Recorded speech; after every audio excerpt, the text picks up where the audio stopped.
Right now, many of us are running on empty. We're not just tired, we're actually depleted. And it's not surprising the world feels chaotic. We're back to school, there's a busy routine, the holidays are bearing down, a lot of our colleagues are on vacation, and it can feel really easily like everything is pulling at us in all directions all at once. With the world with what it is right now, it also sometimes just everything can feel heavier. I feel that too.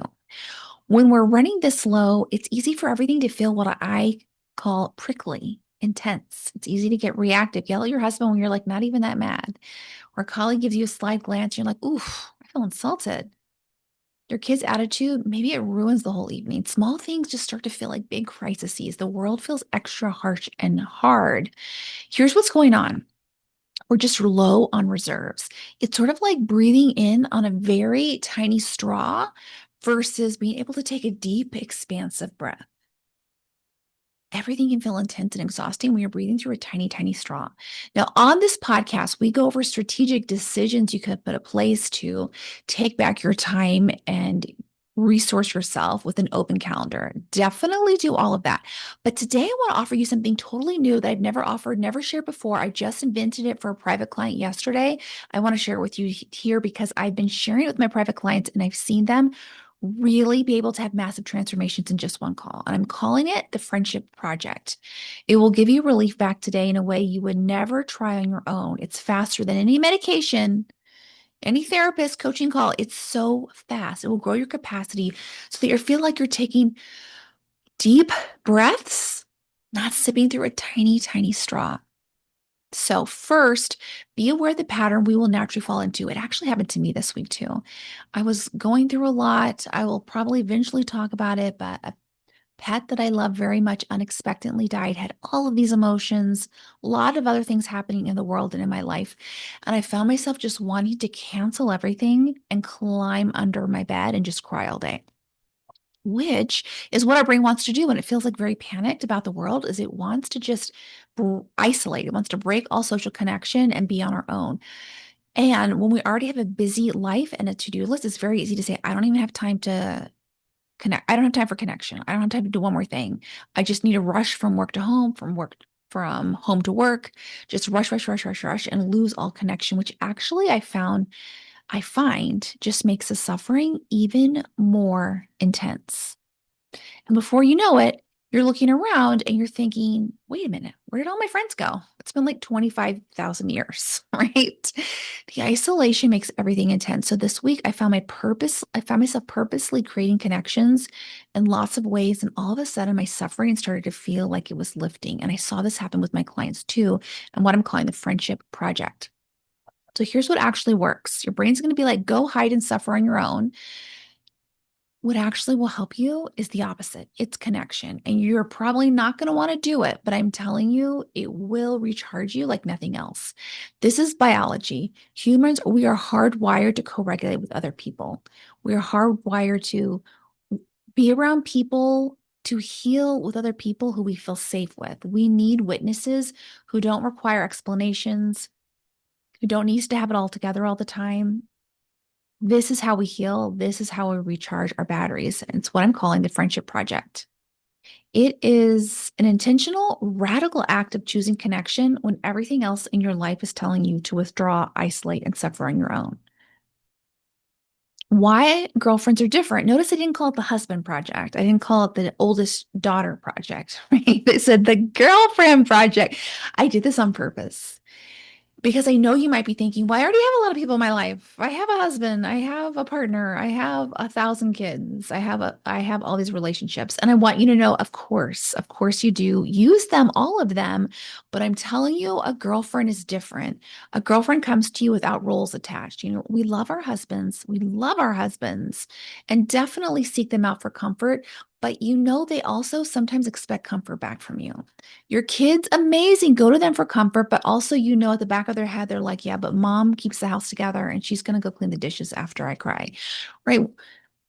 It's so loving, our familiar relationships, but there's also a pretty big thread of responsibility woven throughout. And that's why girlfriends are different. They show up to you without needing anything back. They're not expecting you to go fill up the car with gas, to have fresh vegetables in the refrigerator, to be able to go to a work party with them. You can be completely undone in front of a girlfriend, mascara smeared, one eyelash over there, kitchen a disaster, and they're just not going to flinch. You can laugh until you cry or just cry. There's just no performance or perfection required from a girlfriend's. Your husband, when you tell him, by the way, you don't have to tell anyone about Project Girlfriend, but your husband might be like, aren't I enough for you? Why do you need other people to comfort you? And so I want to address this here is that this isn't about your marriage or your family being lacking. It's about you being human. Your husband is amazing. I'm sure of it. He's the absolute perfect person for you. And you still are going to need girlfriends, not because he's failing you, but because different relationships will fulfill different human needs. I want you to think of it like nutrition. Protein is amazing, but you don't just live off protein. You need to have vegetables every once in a while. You need to have a fruit. You need to have ice cream, cookies, chips, drink, like water. You can't just subside off protein. You need a full blend of nutrition. It's the same for our relationships. Protein isn't lacking because we also need vegetables. Our marriage isn't lacking just because we also need girlfriends. We have different components and nutrients in our lives that serve different purposes in our body. All of them are important. So, your husband is a person you process big life decisions with. Amazing. Your girlfriend is a person who just gets you without needing context, right? Your husband is your adventure partner. You're going to go through life with this man. He's amazing. Your girlfriend remembers who you were in college before you even had this baby. You don't go to your husband for the same thing you go to your girlfriend for. It's not a problem. It's actually healthy. And keep in mind, your husband might need this too. He might need to hang out with bros. Guys talk to each other differently than women do. Guys need that connection too. So while you're with your girlfriends, you may encourage your husband to spend more time with his bros. Women especially need other women. There are studies that show women live longer when they have friends of the same age who just get them.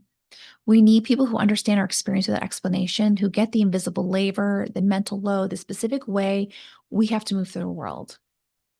And here's what's really beautiful. When you're filled up by your friendships, your marriage will improve. You'll bring all that kindness, love, energy back to your marriage, to your job, to your relationship with your kids. It really does start with this girlfriend project. You're not depleted and need your partner to be everything when you feel very resourced with girlfriends. You come back expanded, nourished, more yourself. So if this comes about up either from yourself or your partner or your guilt, remember needing friendship isn't a sign something's wrong with your primary relationship. It's a sign you're honoring the full complexity of you being human. And when you do this, you will also honor the full complexity of a strong marriage, a strong family. Here's what changes when you connect with girlfriends. You are going to expand. Your reservoir will fill. You'll walk back into your life with more capacity, patience, creativity, love, kindness. You'll be able to take deep, unrestricted breaths. Do it with me here. Right? We don't have to struggle with sipping from a tiny straw. We can nourish our whole body with deep, nourishing breaths. Oh my gosh, I couldn't help it. With the friendship project, or your project girlfriend, you're still going to have a demanding job, a long to-do list. The kids will need you. Marriage has lots going on, but it won't flatten your spirit. You'll still have hard days, but they won't wound you. You'll have space inside for yourself again. I hear you. I know what you're saying right now. You're like, I don't have time for this. I'm already drowning. But I want you to know this connection actually doesn't drain your time. It will multiply your time. It will multiply your energy. I see this with the countless women I support. We help insert a little bit of girlfriend time, and all of a sudden, they have so much capacity. They're breathing deeply. The next thing they text me is, I really want to be kind to my husband today. Right? It starts by having our girlfriend time connection. So think about it. You can spend 15 minutes scrolling Instagram feeling horrendous and losing all sleep for the night, or you can spend 15 minutes texting a girlfriend about silly memories from college. It's the same time, but a completely different return. Texting your girlfriend about something silly from way back when will have you feeling younger again. Fun, happy, light. These girlfriend project activities do not take time. They give you fuel. not depletion. So I like to do sprints on my podcast. So I'm going to give you 10 fast sprint ideas that don't take time that can help you feel more connected. One, a voice memo. Swap a 60-second voice memo to your best girlfriend while you're walking across campus. She'll listen and respond when it's convenient for her. Asynchronous connection is still connection. You will feel better, I promise. Two, someone to do what you're already doing. So if you're going to go to the gym or you're going to go to Target, text your best friend, have her meet you there. The errand takes the same amount of time, but now it's fueled with connection. Three, have a walking meeting. If you're going to meet with someone or you're going to go on a walk, well, I'll say if you're going to have a meeting, take the meeting on a walk so you get some exercise and some connection. If you are going to go on a walk, use that time to call a girlfriend. It's the same amount of time, it's no more time, but you're doubling up on moving while you're connecting, which will just 10x your results from the connection. Four, do a 5-minute front porch visit. Text your favorite neighbor. I have 5 minutes. I'll be on my porch. Come join me. Connection doesn't take a lot of time. It can be really fast. Do it while you're drinking your coffee. You have saved yourself some time. Five, have lunch with a colleague. You're going to have to eat eventually anyways. Eat with someone who you feel good around, right? It will be like refueling your soul while you're refueling your body. And for an extra splurge, go eat off campus, order food in, make it feel like something really luxurious and scrumptious. Six, right now, send a thinking of you text. It will literally take you 3 seconds. Send it to someone while you're in line, while you're at the elevator bank. You'll feel better, and so will that person. Seven, do a friend date during the kids' activities. So I see a lot of my physicians are moms who support their kids in soccer. I don't want to call them soccer moms, but you know what I'm trying to say. Your kid has a 90-minute soccer practice. Instead of you're sitting alone in your car scrolling. Ask a mom to meet you for coffee nearby. Get a mom who's also there. Say, let's go do a lap around this field. 8, Sunday night check-in. So pick a time in the week. Maybe it's Sunday night after you put the kids to bed, or you pick one friend and you call each other and you each talk for 5 minutes. This kind of routine connection requires very little time, but can set you up for a whole week of ease. The point is, you're not adding tasks, you're adding connection to time you're already spending. So your challenge this week is maybe even today, choose just one thing, just one from this list I've given you, or maybe something you've created on your own. The goal isn't perfection, it's expansion. It's being able to breathe deeply. It's being able to refuel your gas tank so you're more present in your life, so you feel good, so you're kind to yourself and everyone around you.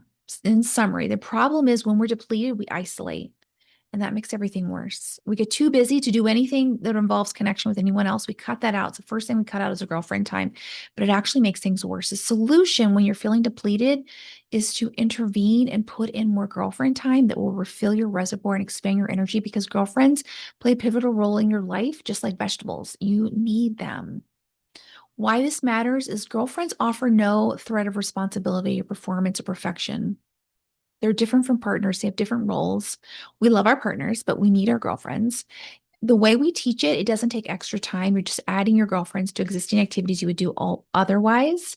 When you're filled up by this rich girlfriend energy, you will have a better marriage. You will be present as a better mom. You'll do your job better. You will feel so good. It's like taking a deep breath instead of struggling through sipping through a straw. So your action plan is just pick one fast action item this week. Today, send one voice memo thinking of you to your favorite girlfriend. That's it. And notice how quickly you start feeling better. Connection doesn't drain time, it multiplies energy. And if this is the work you want to do, when you would encourage to book a sales call today at the link in the show notes, you can start on our program this week where you will be surrounded by your very best girlfriends. We meet once a week on Zoom for life, and we have a live in-person girlfriend retreat every year. You can join us for all of it. Book your sales call today. I'll see you next time. Bye.